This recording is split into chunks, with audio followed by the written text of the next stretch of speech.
Hi, this is Willie, and I'm here to give you some more information from the Hallelujah Acres Gardening Series. And today we're going to talk about organic soil amendments.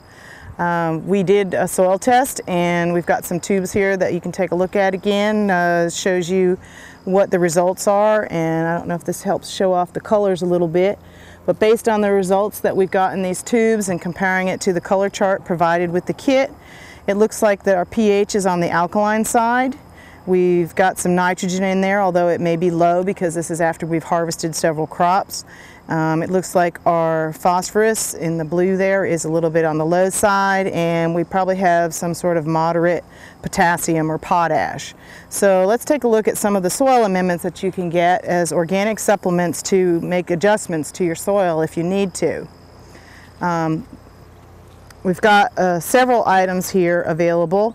We've got the high calcium lime or limestone. It's actually mined from the ground. It's a crushed rock basically. It's a slow release form, and I actually prefer this over the typical, in our area they sell dolomite lime, and dolomite lime is very high in magnesium, and this product here is actually 95% calcium carbonate, so it's much better, in my opinion, and many professionals agree, for your soil. You don't need all that excess magnesium unless you have a low soil test for magnesium. So that's a source of calcium, and that's important for plants like peppers and tomatoes and things that get blossom end rot in particular if they don't have enough calcium in the soil. But it's a building block of the cell structure, so all plants need it to some extent. Another form of calcium is a product they sell is called gypsum. Now nowadays most of the time it's sold in a pelleted form, and so it has particles of different sizes to make it easier to put out with a spreader. It's not quite as dusty as this other product. The main difference is that gypsum is calcium sulfate instead of calcium carbonate, and it does not alter the pH of the soil. So based on our test, where our soil is already fairly alkaline, we don't want to add lime and raise the pH any higher. So if I need calcium in my soil, gypsum is a good product to use. It also contains sulfur because it's, again, calcium sulfate, and sulfur is the used as part of the chemical that's present in onions and leeks and garlic that gives them that particular flavor and aroma. So this would be a good product to use if you're planting onions. Another product that provides calcium is bone meal, and this is a byproduct of the meat industry, and it's been heat processed and crushed, so there's no issues about disease, there's no health concerns associated with it. It's, again, organic and slow release.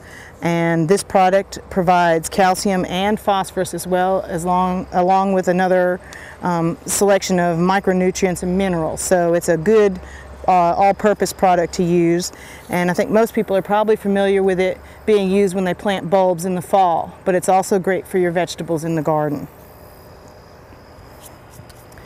The bone meal provided phosphorus, but you can also, if you need to increase your phosphorus levels, and it looks like we do based on the test that we got here, you can get rock phosphate, and this is a product that is, again, mineral in form. It's pelletized, the way that it's been crushed and processed so that it's a little bit easier for you to put out in a spreader. And again, it's a slow release form of phosphate for your plants. And phosphate is used by the plants to carry nutrients up from the roots and up through the plant, so it's especially important for root development, and you like to use a lot of that when you're putting your transplants out into the garden to make sure they develop very strong roots. The next test on here is the potash, and it looks like on our test that we have a kind of a moderate level. The color on this to me is a little bit difficult to read, but everybody's color perception is slightly different. If I'd needed to add phosphorus, or if my test result interpretation was very low, then one of the products that I like to use is called green sand, and it literally looks like green sand. It, again, is mined from the earth, and is a really important amendment if you have to add potassium, because it's high in a lot of micronutrients. It's got a lot of minerals that are needed in very small quantities, but that are, and also by the organisms that live in the soil. So green sand is a great supplement to use if you want to give some micronutrients to your plant as well as potassium. Some people are familiar probably with using wood ash, because wood ash is also high in potassium, but you do need to be careful because that will change the pH of your soil, and you don't want to use too heavy a concentration of it. You want to make sure you mix it well into your soil, not put on heavy concentrations in one location. The other test we have, the nitrogen, we've got some present there still because we've added a lot of organic matter to our beds this year, but it looks like we could still use a boost if we're going to plant more crops in the fall. And one of the things that we could use is blood meal, and again, that's a byproduct of the meat industry. It's been heat treated, so there's no health considerations as far as that goes, but it does provide a quick boost of nitrogen to the plants and helps them green up. You do want to be careful not to overuse nitrogen on plants that are going to produce fruit instead of foliage, because the excess nitrogen will cause foliage production and might prevent the plants from actually developing your tomatoes or peppers or any of the fruiting things, as opposed to leafy greens like collards and kale, mustard greens, things that you're actually just looking to eat the leaves from.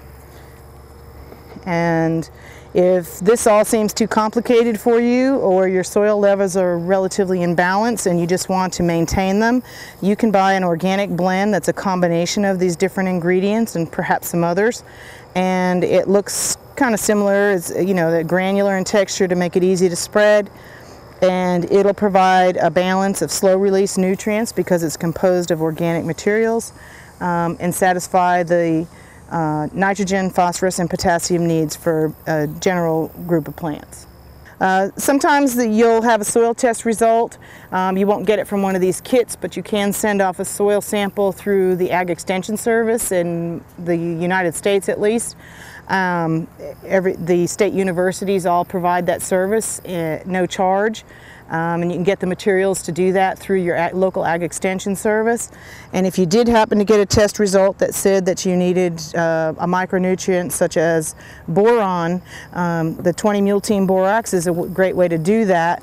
But you do need to keep in mind and follow the directions that you get on modifying your soil, because, as an example, borax is a micronutrient, and the recommended rate of application is only 2 pounds per acre. And this box right here is a little over 4.5 pounds. So if you think about how you're going to spread that much, half of this box on an entire acre, you'll realize what a small quantity you need. So my recommendation for something like this would be to mix a very small amount in a spray container and spray it on your soil so that you can get a dilute concentration distributed across your soil, and that way you won't overuse it. All right, so that concludes this episode of the Hallelujah Acres Gardening Series, and thanks for joining us.